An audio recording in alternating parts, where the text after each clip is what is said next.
और दुर्गा पूजा के पावन अवसर पर खलारी पर्व में भी नवमी पर श्रद्धालुओं की भीड़ उमड़ी है। शारदीय नवरात्रि की नवमी तिथि पर खलारी क्षेत्र में मां दुर्गा की पूजा अर्चना करने के लिए भक्तों की भीड़ उमड़ पड़ी है। सुबह से ही मंदिरों और पूजा पंडालों में श्रद्धालुओं का तांता लगा रहा है। भक्तों ने मां दुर्गा की आराधना कर सुख समृद्धि और परिवार के मंगल की कामना की है। नवमी पर विशेष पूजा अर्चना के साथ कन्या पूजन और भंडारे का भी आयोजन किया गया, जिसमें श्रद्धालुओं ने बड़ी संख्या में भाग लिया। पूजा पंडालों में आकर्षक सजावट और भक्ति संगीत से वातावरण पूरी तरीके से धार्मिक रंग में रंग गया। स्थानीय प्रशासन और पूजा समितियों ने सुरक्षा और व्यवस्था के लिए विशेष प्रबंध किए थे ताकि श्रद्धालुओं को किसी प्रकार की असुविधा न हो। खलारी का पूरा क्षेत्र मां दुर्गा की भक्ति में सरोबार दिखाई दिया।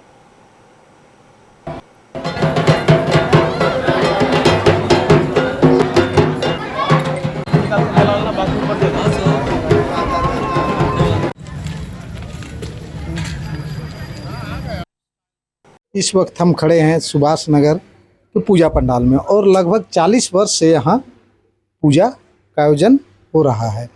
यहाँ का मान्यता है बड़ा सादगी से यहाँ पूजा होती है और कोयलांचल का ये एक ऐसा पूजा पंडाल है कि जहाँ पे लोग काफ़ी श्रद्धा और भाव के साथ पूजा करते हैं।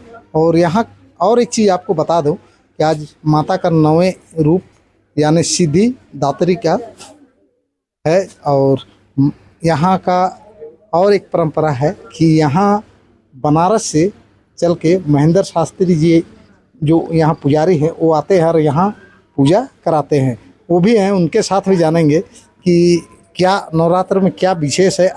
इस वक्त हमारे साथ बनारस से चल के आए पंडित जी महेंद्र शास्त्री जी और उनसे जानते हैं कि आज माता का 9वें रूप में किन विधि और कैसे विधि विधान के साथ पूजा होती है। तो बाबा सबसे पहले तो बताइए कि आप बनारस से चल के आते हैं और ऐसे में आज का महत्व क्या है। माँ का 9 दिन जो है 9 रूप का पूजन किया जाता है।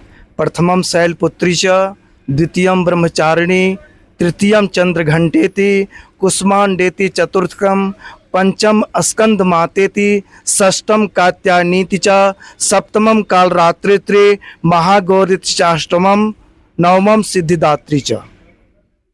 नव दुर्गा प्रकृतिता। ऐसे माँ भगवती देवी पुराण के अंतर्गत जब कुछ भी नहीं था, सृष्टि के पहले कुछ भी नहीं था, सबसे पहले कौन आई? जगत जननी माँ जगदम्बा भगवती। कोई देवी देवता नहीं, कोई सृष्टि नहीं। इसलिए माँ भगवती को आदि शक्ति कहते हैं। क्या कहते हैं? आदि शक्ति कहते हैं, क्योंकि आदि जब कुछ नहीं था शुरू हुआ। तो माँ भगवती सृष्टि को विस्तार करना चाहिए। छोटा एक माँ ही थी, सृष्टि को विस्तार करना चाहिए। तो बिना स्त्री और पुरुष का जब संयोग नहीं बनेगा तब तक सृष्टि आगे बढ़ नहीं सकती है। तो माँ भगवती ने अपनी तेज से एक पुरुष को प्रकट की और उस पुरुष से यही प्रश्न रखी कि मैं सृष्टि को विस्तार करना चाहती हूँ। जो स्त्री और पुरुष का जो समावेश होता है, कर्तव्य होता है, वो हमारे साथ करें। मैं सृष्टि को आगे बढ़ाना चाहती हूँ। पुरुष तैयार नहीं हुआ, उसकी शक्ति वापस ले ली। माँ भगवती ने दूसरा पुरुष को प्रकट की, वो भी तैयार नहीं हुआ। तीसरा पुरुष को प्रकट की। वो पुरुष कौन थे? महादेव, देवों के देव। बोले कि हम तैयार हैं। हाँ, हम तैयार हैं, लेकिन 2 पुरुष जो हैं इनको आप मतलब शक्ति वापस दे करके सचेत कीजिए। मूर्छित अवस्था में पुनः माँ भगवती उनको शक्ति प्रदान की, उठ करके खड़े हुए। तो शंकर भगवान बोले कि 3 देवता हो गए, ब्रह्मा, विष्णु, महेश। हाँ, एक पालन करता, सृष्टि करता ब्रह्मा, पालन करता विष्णु भगवान और संहार करता शंकर भगवान। और फिर माँ भगवती के तेज से 3 प्रकट हुई, महाकाली, महालक्ष्मी, महासरस्वती। इसलिए जगत जननी बोलते हैं, है ना। ब्रह्माणी रुद्राणी तुम कमला रानी, आगम निगम बखानी तुम शिव पटरानी, जय अम्बे गौरी।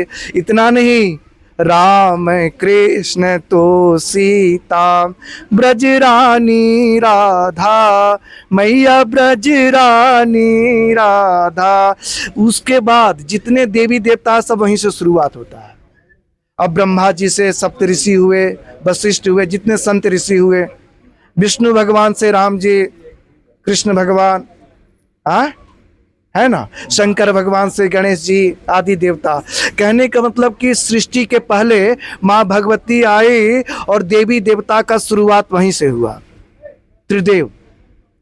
कोई संत, कोई साधक, कोई विद्वान बता नहीं सकता कि ब्रह्मा जी के पिता का नाम क्या है। कोई बता नहीं सकता, कोई संत विद्वान कह नहीं सकता कि विष्णु भगवान के पिता का नाम क्या है, शंकर भगवान के माता पिता का नाम क्या है। ब्रह्मा विष्णु महेश ये तीनों देवता माँ भगवती से ही प्राकट्य हुआ। इसलिए माँ भगवती को जगत जननी कहते हैं, जगदम्बा कहते हैं, आदि शक्ति कहते हैं।